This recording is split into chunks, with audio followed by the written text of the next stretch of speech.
We're thankful that you're here with us again on another Monday night, and we'll be going through, looking at several parts of the world and the development of civilizations at that point, and talking about the development of the nation of Israel through its captivity. And then next week we will talk about the Greek and Roman cultures, and then the birth of Jesus Christ, and of course the birth of the church. So the textbook doesn't really come into play until probably 2 weeks, and then we'll start looking at the things that start happening there, just so you know. Okay, so let's have a prayer, and then we'll begin tonight's class. So Lord, we do thank you for your grace and mercy, your joy, your loving kindness, the Word of God, your work in the world. We see that your hand is there. We really believe Proverbs 21, verse 1, that the king's heart is in your hand. We believe that, Lord, and we believe that you raise up nations and you put down nations according to your wisdom and your purpose and your design, Lord Jesus. You will lead us in these studies tonight, Lord. You will open our eyes and our understanding to the things that are real and right, and help our understanding of your people and us, too, our place in your purpose as your people. And we believe that history is important because it tells us something about the nature of man, but more importantly, it tells us something about your nature of love, and your capacity to forgive, and your capacity to redeem any situation, no matter how dark it may seem, Lord. And we just ask for your comfort, your grace tonight. Just lead us, Lord, in these things. In your name, amen. Okay, so here we go. We have areas of the world.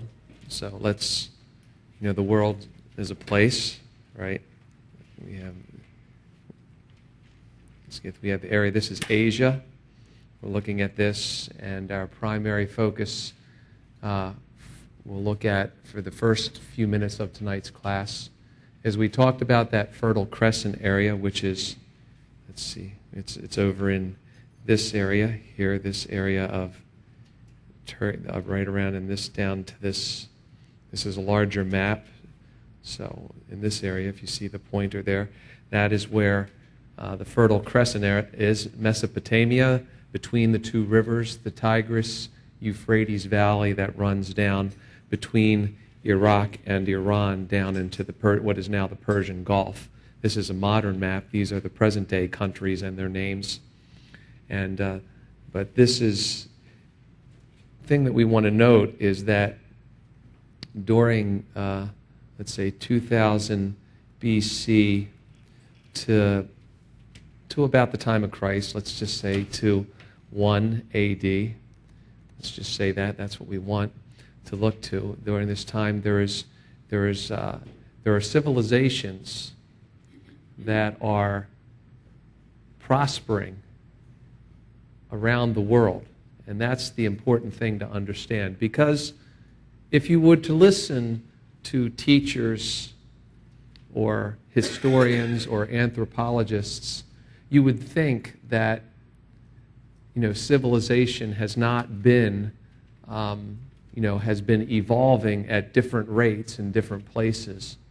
But what we'll see tonight is that we have this Mesopotamia that we talked about, which is between the two rivers. That's the Tigris-Euphrates area there. So these, we talked about the cultures last week, the Sumerians through to the Babylonians, and then down to the Persians.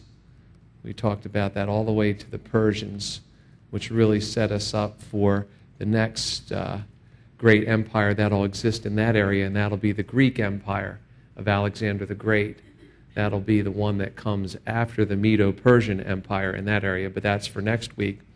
So that's happening in this time, okay? So then you have Also, though, you have this Indus River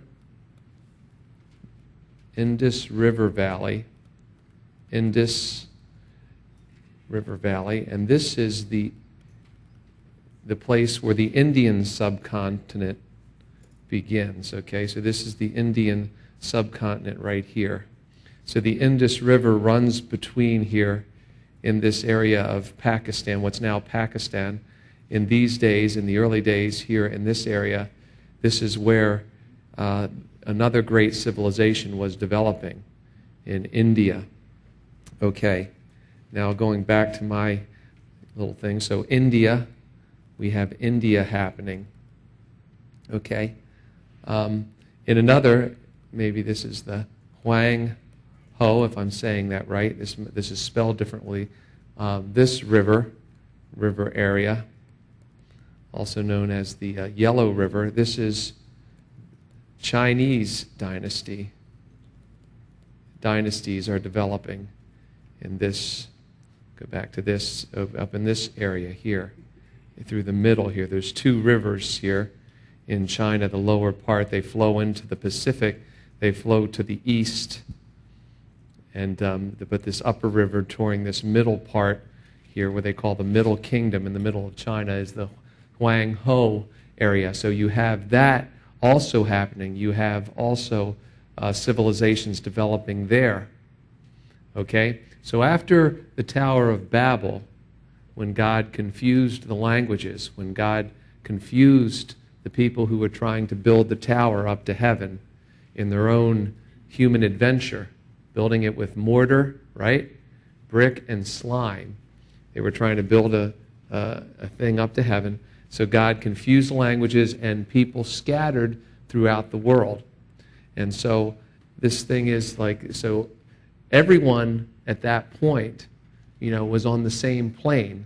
It's not like these cultures developed like seed that was scattered here. People came from the Tower of Babel and moved, and things developed. And when you see some of the pictures that I'll offer you tonight, you'll notice that there's certain recurring themes, certain recurring themes in the idolatry and the construction and things that are happening during these civilizations. So that points out to us that there is this core origin of humanity. The core origin of humanity, which is, first of all, the Garden of Eden, then also the Mount Ararat, Noah, that era, he and his family, and then after Noah, there is, of course, the gathering at the Tower of Babel, and then there is the scattering of the people. The Tower of Babel was a judgment on the descendants of Noah who did not practice what God preached to them, which was to be fruitful and multiply and to replenish the earth. Adam and Eve were told to be fruitful and multiply. Also, Noah was given a certain governmental command. The idea of human government was instituted with his family, and they were to spread out. And they didn't spread out. People gathered themselves in that one place. They were building something. All of humanity was really, starting to descend on Babel, and God made sure that they didn't talk to each other well enough to stay in that enterprise. So you have these things that are happening around the world.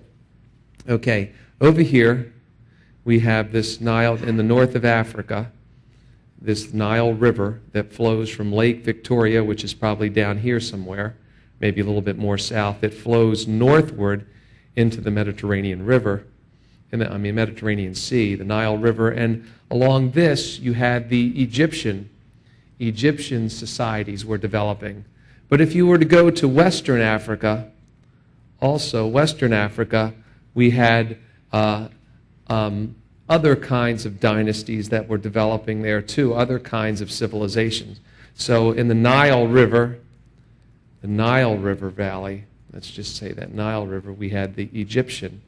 So Egypt is developing in that place.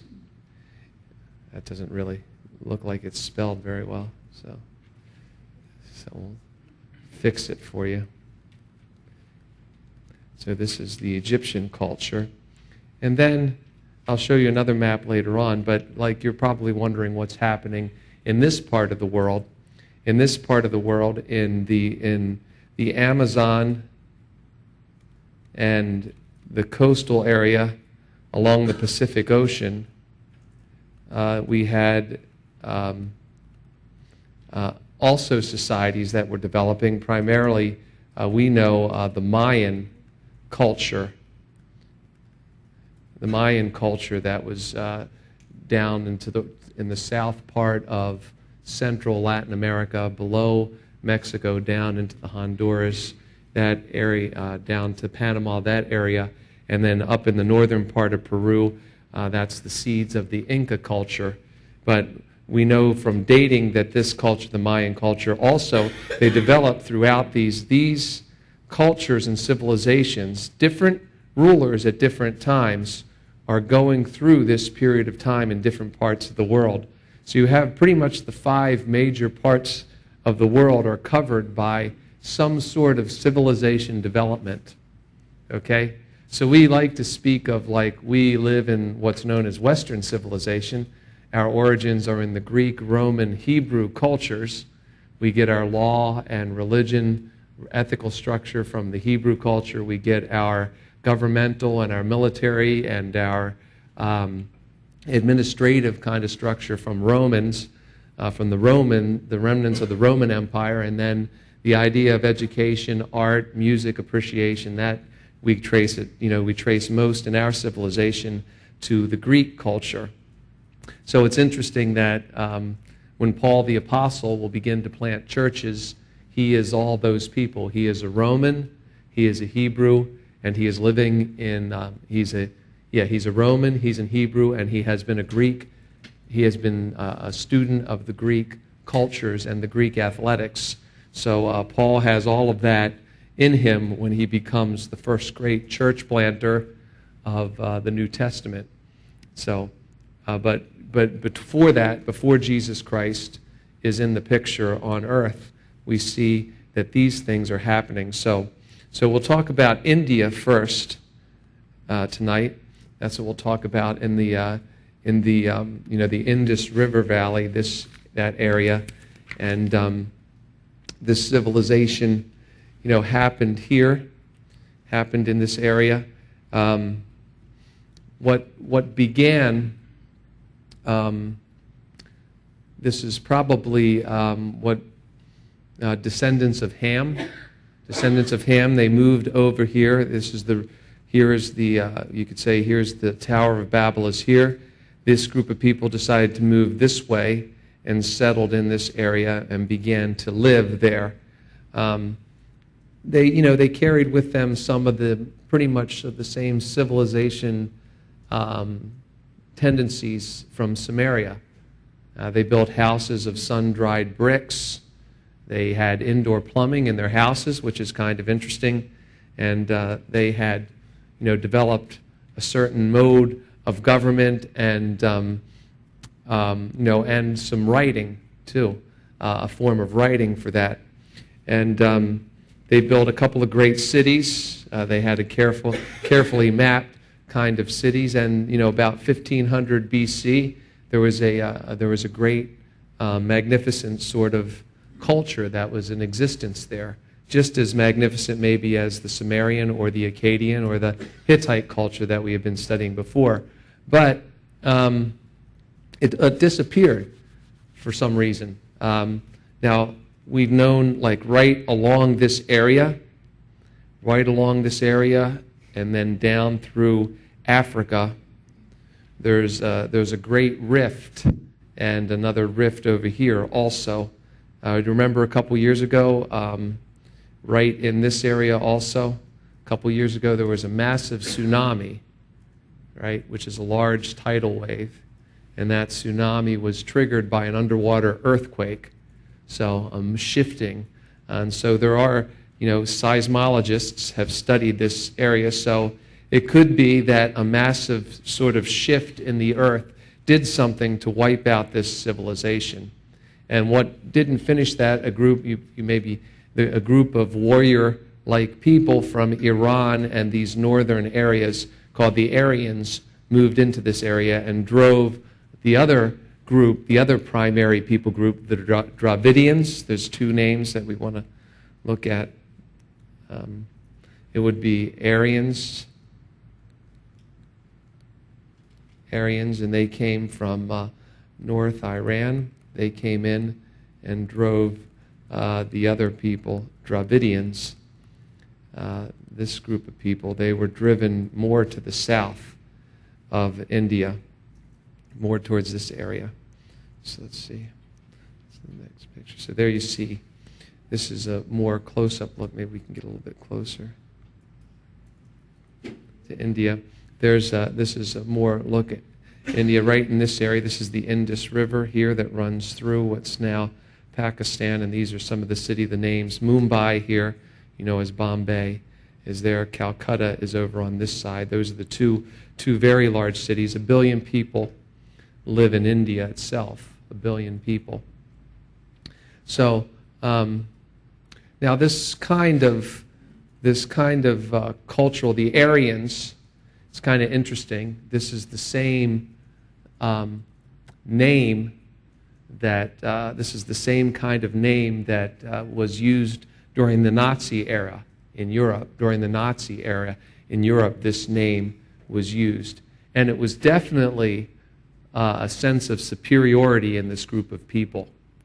And there's maybe two things that you know about Indian culture: Hinduism and Buddhism, and then also the caste system. The caste system. And really the caste system was born out of this people group's desire to control this people group. And so there was like this leveling of this, layering of society, not leveling, but layering of society, really are the distinctive cultural features of this time in the Indus Valley and in the Indian civilization at that time, and they have had lingering results. Okay, all right. Now Hinduism is like it has a sort of collection of deities, many deities. But that deity is governed, all of those deity is governed by Brahma, which is a universal spirit, absolute but impersonal, universal spirit, like the Force, maybe, to use your Star Wars analogy, but it's like universal, impersonal, universal spirit. And the goal in Hindu salvation, this is probably very simplistic, and maybe some of you have traveled this path a little bit more than I have, but the goal is the extinction of human personality. And you want to realize. See, this is really interesting. It's like I'm not making this up, but you want to realize your oneness with this impersonal, universal spirit, okay? And that's just really, like, how do you get there is really involved in this cycle of rebirth or reincarnation. Rebirth. There's just a cycle of that happens, a cycle that goes like that. Some Christians who are from India have a good explanation for this kind of reincarnation. If the number of souls is a static number, which is like there's one universal spirit, that means there's a static number of souls, then the balance of the world population should always be in balance.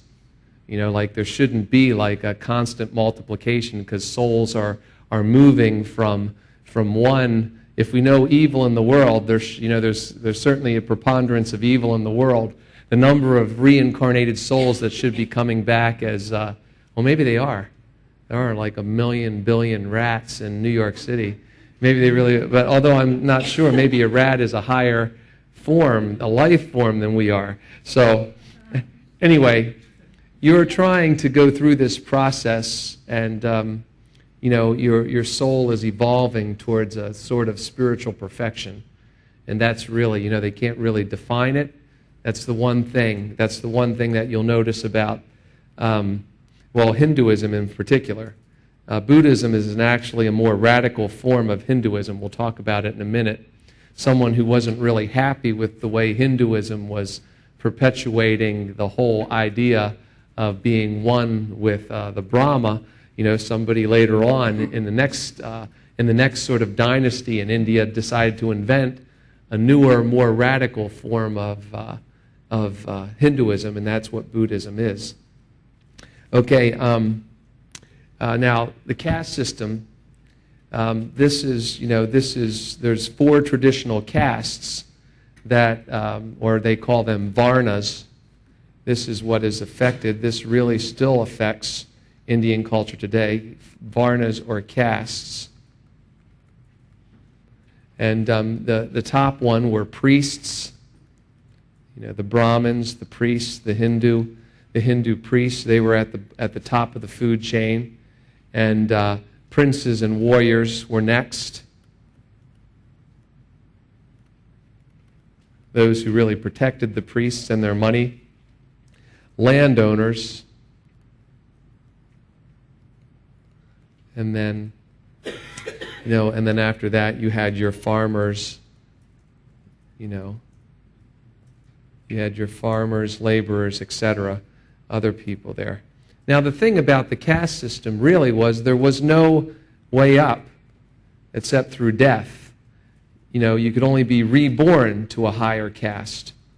You had to live your karma out. You had to keep your karma constant. And then maybe you still have to, if you're living under that system, keep your karma constant. And then maybe in the next life you will become a landowner. And then in the next life maybe you'll become a prince. Depends. All depends on your karma. Maybe you would really do well and become a cow.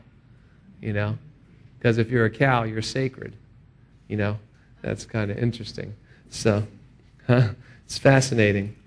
Okay, that's kind of interesting. This is one of your Hindu deities. It's kind of interesting. I want to show you something. Let me see if I can get... There's another Hindu. You can see the multiplicity of gods there. The multiplicity of gods in that situation. Okay? Kind of interesting. I'm trying to see what that guy's trying to hold off on there. But they like the handlebar mustache, apparently. Anyone who thinks that the Old West barbershops in America invented the handlebar mustache, I've never seen that. There's your sacred cow, which is kind of interesting. The cow is kind of thing. Now, I want to show you one thing. Now, let's go back to this picture. Notice that. Notice that. And now, the thing that I want to show you here is, now that is a picture of Pope Gregory. Okay? Now notice the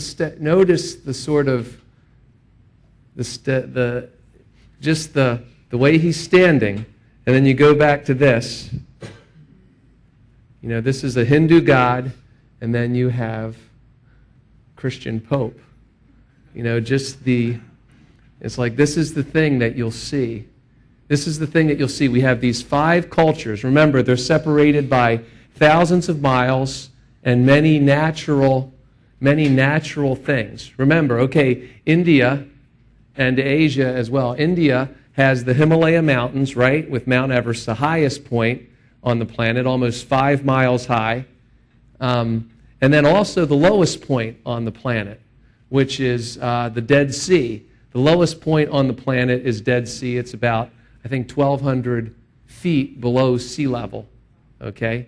The Dead Sea, it's the saltiest place on the planet, and it's the lowest place on the planet, and it's right at the center of, it's at the base of Israel there. But I'm just wanting to show you'll see, if you look through pieces of art, pieces of art and pieces of things from different cultures, you'll just notice this sort of, with gods and then with the popes, and they're standing like this. They all have this sort of same look. And the other thing with the this cow, the idea of the cow, and we'll talk about it later at the latter part of the class. The cow is also symbolic of the Baals that Israel gave themselves to, and which led to them really going into captivity. They built a calf, right, in the wilderness, and then they would build calves later. So you'll see these kind of things. It's kind of interesting that there's nothing new under the sun, and Satan is working his work in his world system in different parts of the earth with a similar kind of effect. We see this religiosity, in the terms of the Pope there. You see lots of ornamentation, the hat, the bearding, just the way he holds things in his hand. And then you go back to this same kind of religiosity. Look at that. There's the hat, there's the thing in his hand, almost the same kind of similar kind of thing. So it just goes to show that the devil is a liar, but he seems to use the same lies again and again.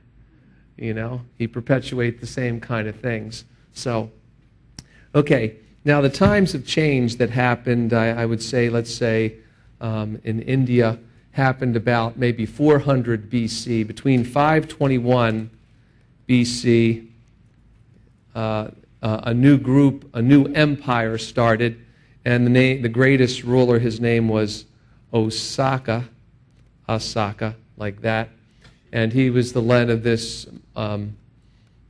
this is the name of the empire, Maurya Empire. This is significant because during the course of this empire, there was born this man, Gautama, Siddhartha Gautama. And he is important because he gave up his wife. Now, it's spelled like this. Siddhartha, S-I-D-D, and it's, okay. He gave up his wife and children. He wasn't really, I think there's an H in here, I'm sorry, Siddhartha. Okay. He was not happy with the state of Hinduism, so he decided to make a more radical element. So he gave up his wife and children and became a monk, a Buddhist monk. He was the original Buddhist monk because he was the original Buddhist. He named himself this, the Enlightened One. That's what Buddha means, the Enlightened One. And, he decided that he would build a new kind of self-exercising religion based on 4 noble truths and an eightfold path. Okay? 4 noble truths. Now it's like sort of interesting, and I say this because this is rooted still in this part of the world. Okay? This kind of thinking is rooted. Now, as you're listening to these 4 noble truths, this might give you some measure of understanding as to why maybe certain parts of the world are not like, I don't know if advancing is the right way to say it, but they're just, there seems to be constant trouble there. Okay? All right. Now, the first noble truth is life equals suffering. That's amazing, isn't it? That's your noble truth. How do you sell that religion? That's, I don't know. Here, smoke this. And, maybe that's how they invented incense. The incense just clouded the issue. Life equals suffering. Okay? Life equals suffering. Okay? So, to live is to suffer. The human nature is not perfect. Okay, we got that right. Neither is the world that we live in. Okay. During our lifetime, we're going to have to endure much physical suffering, pain, sickness, injury, tiredness, and eventually death, and maybe psychological suffering. These are all kinds of things that you have to experience. But we will move from this world to something else. The origin of suffering is attachment. Now, this is a little closer to something we understand. Origin of suffering is attachment. Okay, so attachment to the things of this earth. So, that's the thing. Physical objects around us, transient things, craving and clinging.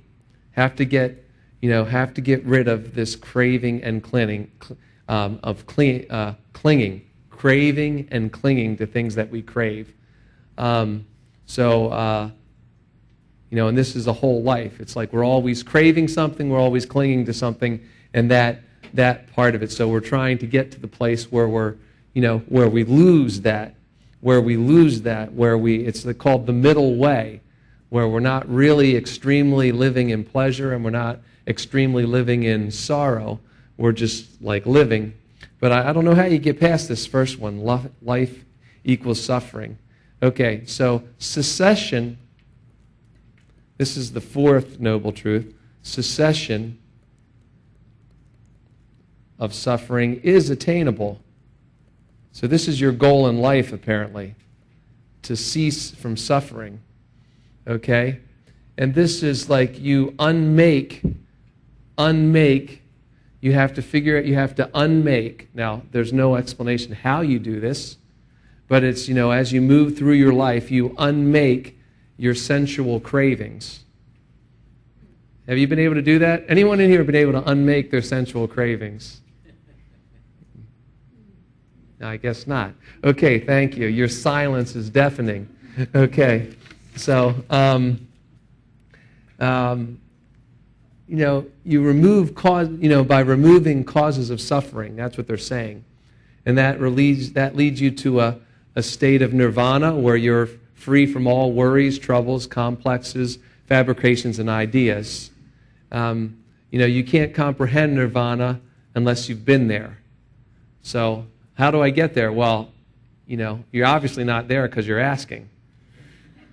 So just, go, it's possible by unmaking these sensual desires. Self-denial, it really is like a very aesthetic kind of religion. Like he said, this man gave up his wife and his children and moved and just, lived this life of self-denial in his soul power.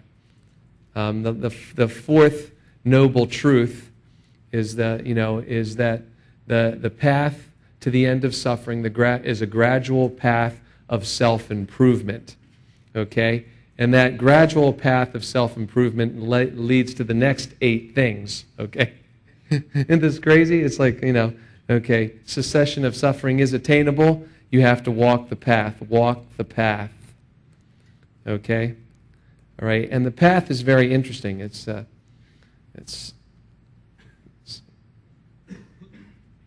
okay, that's Buddha. There he is. That's what he looked like. Developed a fine way of sitting. There you go. This is the eightfold path, the wheel that you're on, the wheel of life that you're on. And then this is the teachings here. Okay? Now these have been simplified a little bit. Know the truth. Say nothing to hurt others. Practice meditation. Control your thoughts. Resist evil. Free your mind of evil. Work for the good of others and respect life. Now these are more defined, but they can be broken down in another way. Now all of these are really good. There's one thing missing here, I think. There's one thing that's missing. What's the beginning of wisdom? Fear of the Lord, right? The fear of the Lord is the beginning of wisdom. Okay, so all these eightfold noble paths, this eightfold noble path seems on the surface very good. If you have the right view and you have the right intention, okay, that's the beginning. Okay, all right. If you can do that, you have sort of a measure of wisdom, and that'll lead to, right speaking, right action, and maybe a right kind of livelihood. You'll have the right kind of job. And then maybe in your mental development, you'll have the right kind of effort, the right mindfulness, and the right kind of concentration. So they would put it down a different way. But that's, it's the right, let's see, we'll get another page here. It's, right view, so you have to have the right perspective, okay, your right, which would lead to your right intention, okay, so your will is activated. Remember, Christ is not in the picture. You got to do all this on your own. After your right intention, you will speak right, and then you will do right. You'll be Dudley do right. Does anyone even remember that anymore? It's an old cartoon from my childhood. Okay. After that, you'll, the livelihood, right business. And then a right livelihood, right effort. From right effort, you'll have a right mindfulness. And then, you enter into sort of a transcendent. That's why Buddhism, Hinduism leads to this outgrowth, which is called transcendental meditation.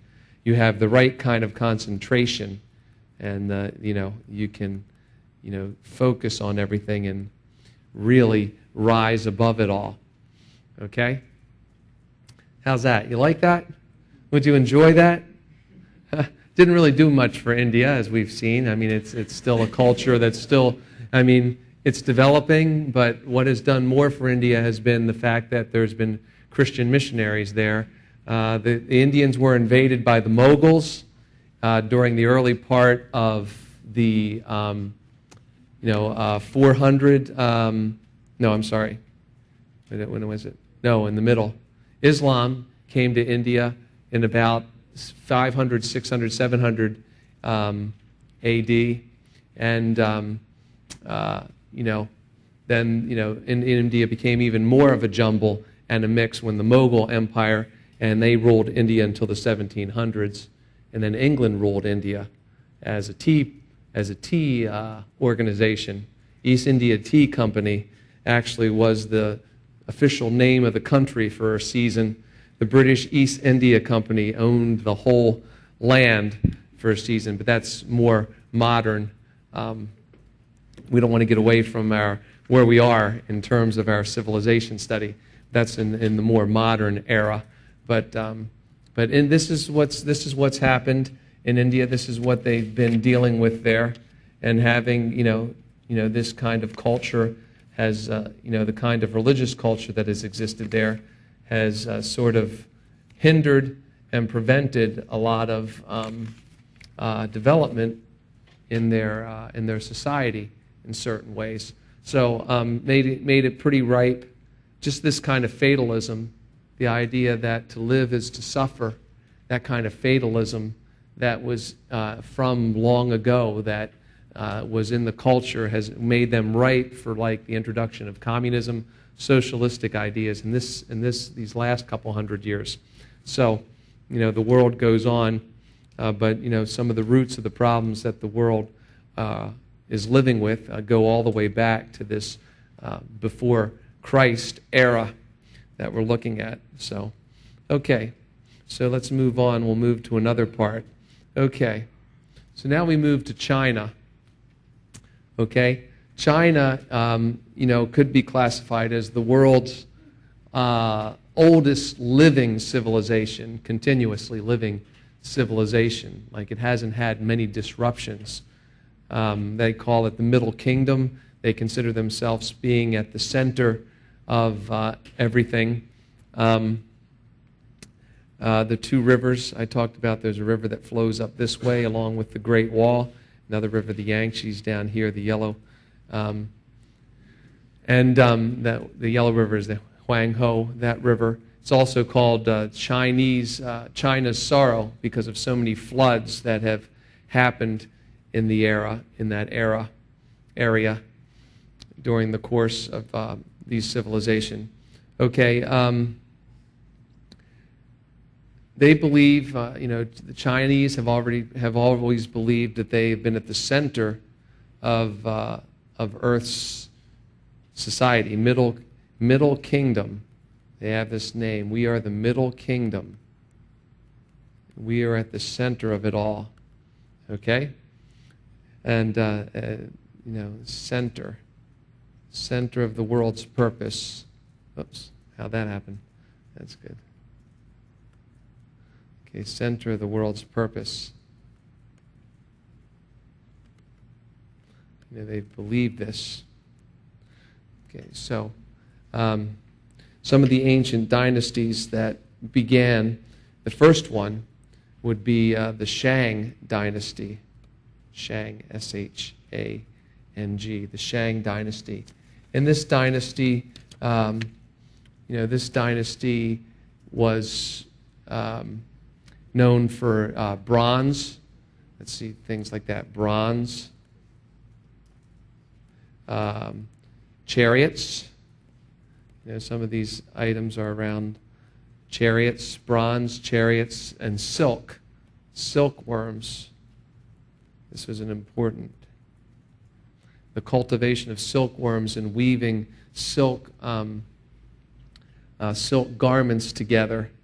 They also developed an early alphabet. The rivers in all of these places made it possible for the movement of people and the movement of goods. We said this last week. What happens with the civilization? What's the most important item in this? Food. Food. So the rivers and the food supply really, was dependent on the river. The river flooded, and the river made the nice places for planting, the deltas, and the fertile fields. And so beside these rivers would spring up these civilizations that would happen. The Chinese alphabet, that developed there was made up of about 50,000 characters, pictograms, and it's still pretty massive. Even to this day, the Chinese alphabet is still pretty massive. Pictures. It's like their letters are more pictures rather than like their letters are whole words as opposed to our letters forming words. So it's a different kind of language, different kind of written language anyway. Right after this Shang dynasty was from 1525 BC. It lasted 400 years, maybe 500 years, 400 years, to about 1028. So that's about 500 years. And then the next dynasty, and it's important, this next dynasty is called the Zhou dynasty. This is the dynasty that comes after this one. This one lasts almost 1,000 years. About 1122, it began rising, and it didn't really fall out until about 250 BC. So we have a long era there of civilization with a ruling dynasty. During this time, they made coins. They coined money. One of the first cultures to coin money. They also, let's see, what's another? They also had two great philosophers.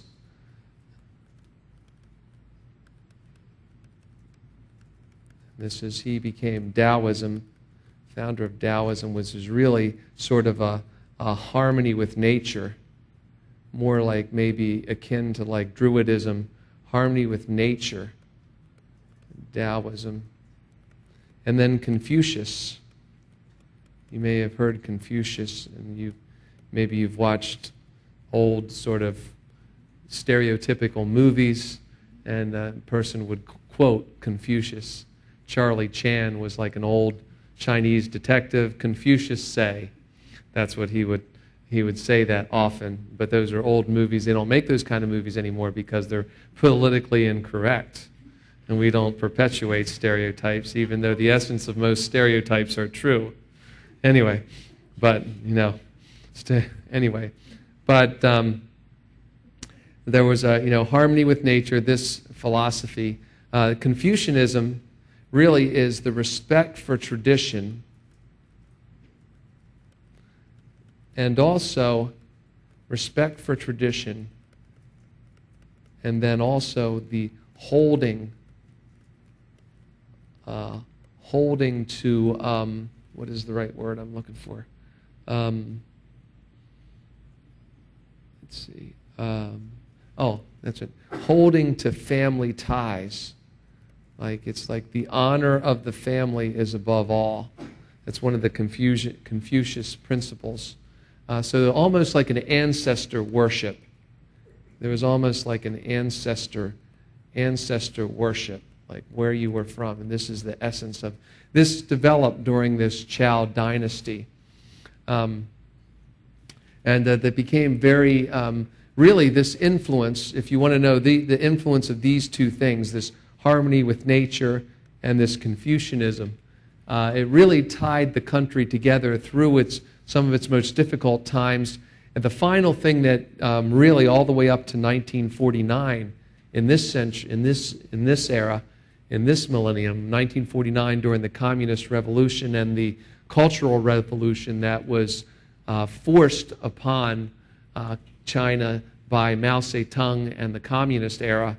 But for many years, from this point on, from this time all the way for almost 2,000 years, maybe almost 3,000 years, Confucianism has had some sort of hold on the philosophy, even through the next couple of dynasties. There's a dynasty, Qin, and you'll notice that this is what China gets its name for. The Qin dynasty came, that followed the Chow dynasty, and then the Han dynasty also came. These dynasties came towards the just before Christ came to the earth.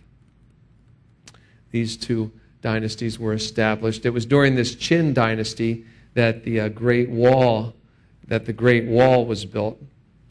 So here's just some ideas of some of the metal work that was used during. That's a pig. Kind of interesting, I think. I'm not quite sure. Maybe it's an armadillo.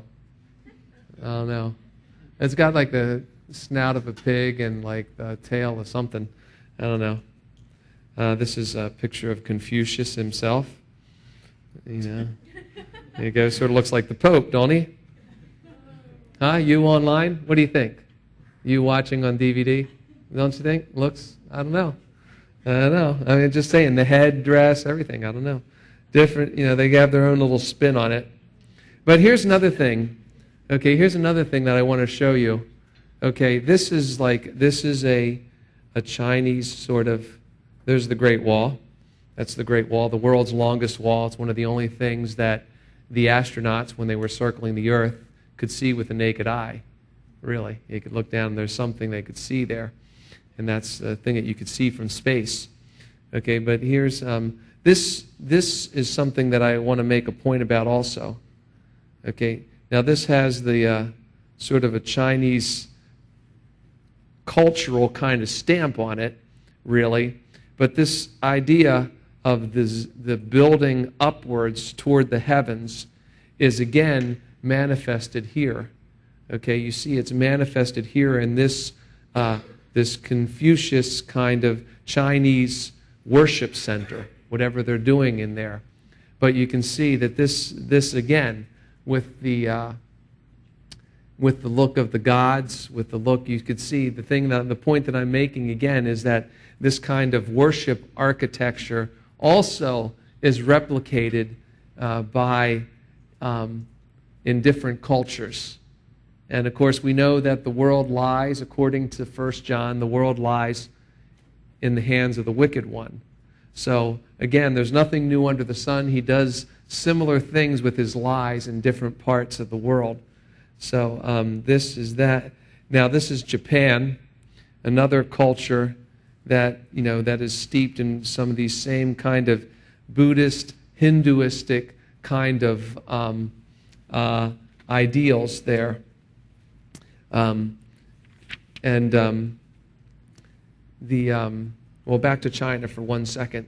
One thing that we should note is that in China, going back to this era, in China, they really, they developed this road that ran through Tibet over into the area of India, through India, a Silk Road. A Silk Road. This Silk Road is important for us to understand when we get to church history, because this Silk Road ran all the way through over into Babylon, over into Syria, over down into Jerusalem and down into Egypt, and it became something that Alexander the Great was sort of traveling, using as he was trying to, that area. And then also during the Roman era of the church, this Silk Road trade, this trade route was open, and probably many missionaries traveled that way. Many missionaries traveled that. We know that the Apostle Thomas went as far as India, and those with him were trying to go beyond. He was martyred in India, so in that part of India. So the Silk Road was opened during the height of Chinese glory, and it linked to the Roman road. It linked to the Roman Empire itself. So you have two empires eventually became connected. So these civilizations, they started in this area. They started to multiply. People would move. Different parts of the civilization would move out, and then civilizations would come together.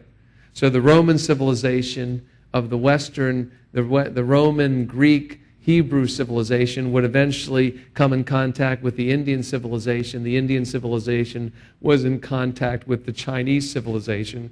And so you would have this sort of thread that would get, how did the gospel get where it went in those days? And the answer is that people were moving.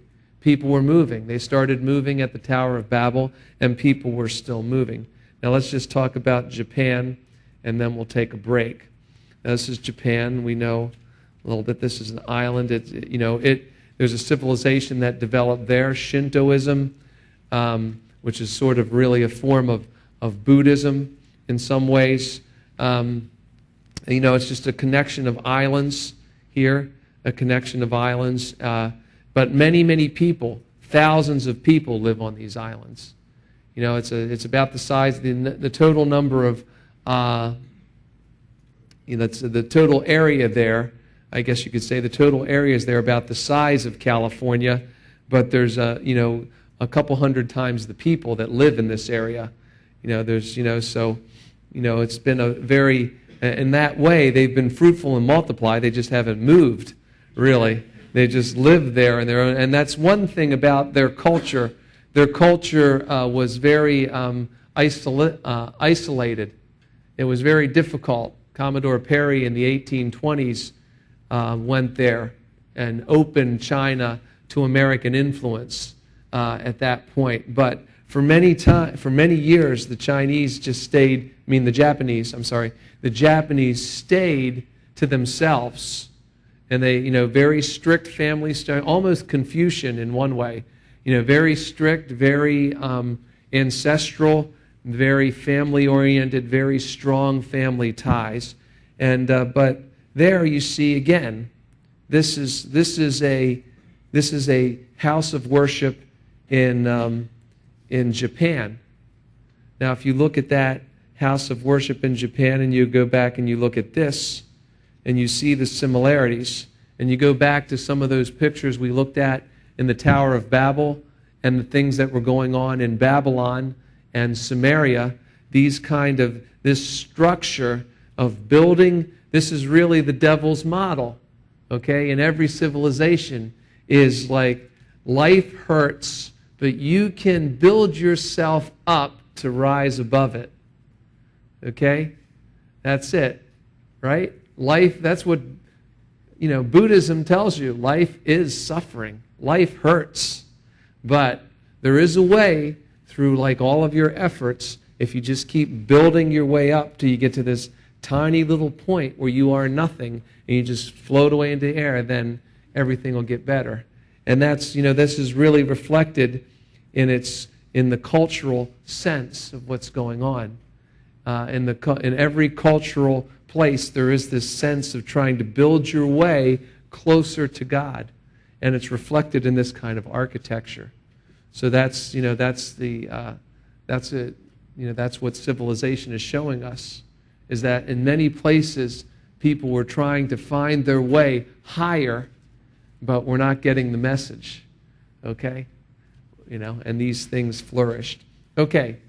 So we'll take a break for about 10 minutes. We'll start back at a little bit. It's 7 after. We'll start at 7:20 on the dot. Okay? Let me give you 13 minutes. 7:20.